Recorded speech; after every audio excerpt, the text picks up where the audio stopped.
È un riconoscimento che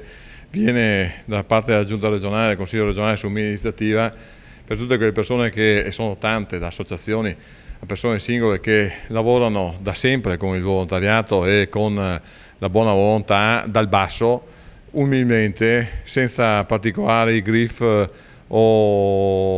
o riconoscimenti, praticamente a costo zero, lavorano umilmente per migliorare e costruire l'ambiente. L'ecomuseo di per sé è già nato nel Veneto, adesso ha avuto il riconoscimento legislativo attraverso un coordinamento, attraverso una serie di articoli, 8,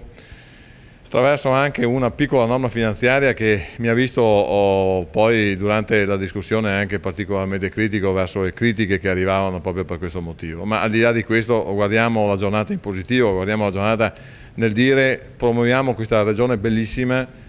promuoviamo questa regione ma non per fare cose inutili, per fare economia, perché ha anche un piccolo posto di lavoro costruito attraverso questa iniziativa di promozione del territorio, di tutte le cose che ci sono sul territorio, può aiutare un momento difficile della nostra storia economica, anche del Veneto. Vuol dire avere attenzione per tutta una serie di iniziative, dal laureato che ha fatto la tesi su alcune evidenze naturalistiche, allo storico, alla persona, all'insegnante, alla persona normale che da autodidatta si prende dei libri e coltiva il suo sapere nel territorio, sul territorio, per scoprire tutte le cose che ci sono ed è disposto a raccontarle agli altri e a evidenziarle attraverso l'Ecomuseo del Veneto.